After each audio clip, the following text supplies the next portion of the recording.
कि लाठीचार्ज की जो घटना हुई, अगर आप उसको प्रतिबंधित क्षेत्र नहीं भी मानते हैं तब बच्चा ढेला चलाएगा, बच्चा पानी का बोतल फेंकेगा। जिस ढंग की घटना सुना है, मैंने जो जानकारी हमको मिली है, ढेला चल रहा था, पानी का बोतल चल रहा था, क्या क्या चल रहा था, इसका मतलब ये मैनेज्ड वे में ये सब किया जा रहा है, कोई मतलब औचित्य नहीं था। अरे सरकार बनी थी, एक दिन पहले शपथ ग्रहण हुआ था, माननीय मंत्री से जाके मिल लेते, बधाई देने के बहाने जाके मिल लेते और उनसे पूरी बात कहते। आपका बयान लाठीचार्ज को जस्टिफाई कर रहा नहीं, मेरा बयान लाठीचार्ज को दुखद मानता है, लेकिन लाठीचार्ज के लिए गुनाहगार कोई अगर है तो वो आयोजक है, जो सरकार बनने के बाद माननीय मंत्री से अभ्यर्थी को नहीं मिलाता है, सीधे सड़कों पर उसको लाता है और लाने के लिए भी गर्दनी बाग का स्थल नहीं चुनता है, बल्कि वह फ्री जोन में जहां मनो वहीं प्रदर्शन करो। लेकिन बच्चों को धैर्य रखना चाहिए, अभ्यर्थियों को धैर्य रखना चाहिए। और एक सप्ताह में माननीय मंत्री जी ने कहा समाधान की बात, तो हड़बड़ का काम गड़बड़, इसलिए धैर्य धारण करना चाहिए।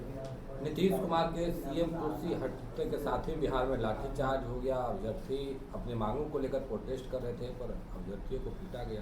देखिए, मीडिया से जो जानकारी मिली है कि माननीय शिक्षा मंत्री जी जो नवनियुक्त थे, उन्होंने कहा कि एक सप्ताह में इसका समाधान हो जाएगा। सवाल यह है कि जब सर्वदलीय सहमति है, न्यायिक निर्णय है कि प्रतिबंधित क्षेत्र में नहीं जाना है, कौन है वो गुनाहगार जो उकसा करके बच्चों को ले जाता है और वो बच्चे आज मुदाले बन गए तो उनका तो जीवन बर्बाद हो गया, न उनको बैंक का लोन मिलेगा, न कोई सरकार का लोन मिलेगा और न चरित्र प्रमाण पत्र मिलेगा। तो गुनाहगार कौन है इसके लिए? और राज्य सरकार ने ये आप कहा है और हमने बिहार में करके दिखाया है, दोनों बात है। हमारी बात पर अगर भरोसा नहीं हो रहा तो दुर्भाग्य है। जब माननीय नीतीश कुमार जी के कार्यकाल में शिक्षकों की बहाली हुई, कोई अनियमितता की बात नहीं की गई।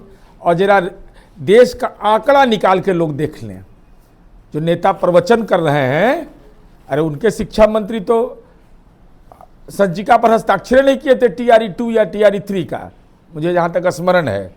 अब बताइए, बिहार में आप देख लीजिए, बिहार में क्या रेशियो है टीचर का और दूसरे राज्यों में क्या है। 83% विद्यालय सरकारी विद्यालय का प्रबंधन है।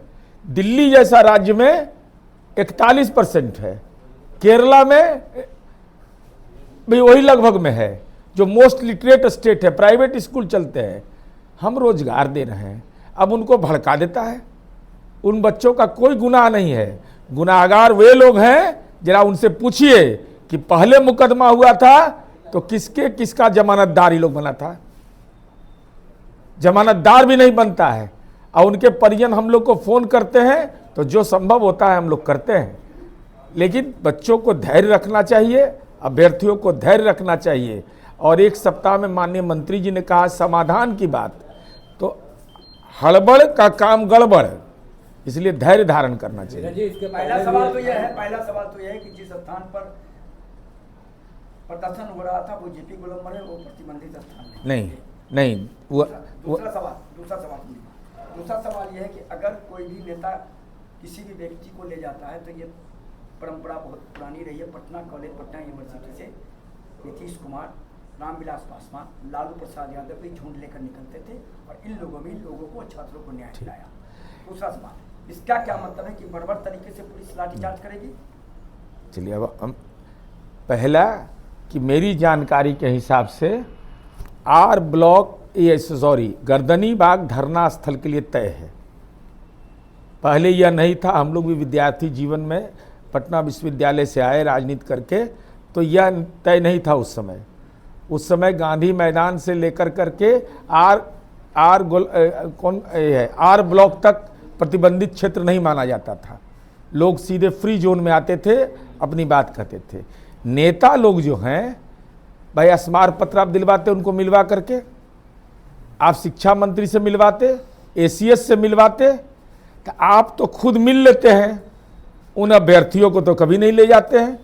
क्योंकि सच बात वो जान जाएगा, जरूर मिला होगा ये लोग जा करके, नेता लोग, लेकिन अभ्यर्थी को साथ में नहीं ले जाते हैं।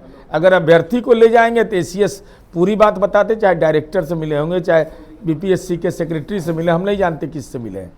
तीसरा कि लाठीचार्ज की जो घटना हुई, अगर आप उसको प्रतिबंधित क्षेत्र नहीं भी मानते हैं तब बच्चा ढेला चलाएगा, बच्चा पानी का बोतल फेंकेगा।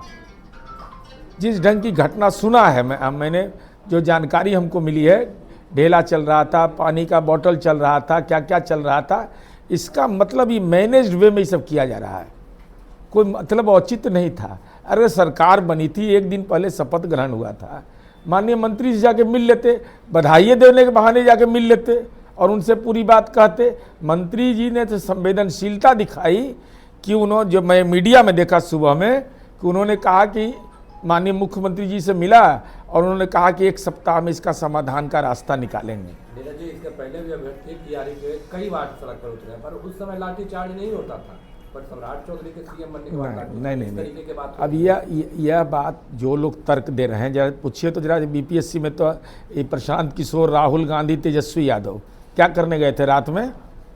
अरे कमलवा मोला मुझे पकड़ाए थे प्रशांत किशोर। ये जो बीपीएससी के सवाल पर कोर्ट ने तो मान्य कर दिया उसको, लेकिन जो अभ्यर्थी का नाम पड़ा वो तो गया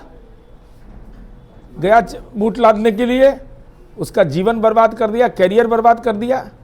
मैं यह कह रहा हूं कि समय बदला है, दौर बदला है, जो नए तरीके हैं, जो नए निर्णय हैं, उसके आधार पर काम करना चाहिए। आपका बयान लाठीचार्ज को जस्टिफाई कर रहा है नीरज? नहीं, मेरा बयान लाठीचार्ज को दुखद मानता है, लेकिन लाठीचार्ज के लिए गुनाहगार कोई अगर है तो वो आयोजक है, जो सरकार बनने के बाद माननीय मंत्री से अभ्यर्थी को नहीं मिलाता है, सीधे सड़कों पर उसको लाता है, और लाने के लिए भी गर्दनी बाग का स्थल नहीं चुनता है, बल्कि वह फ्री जोन में जहां मनो वहीं प्रदर्शन करो।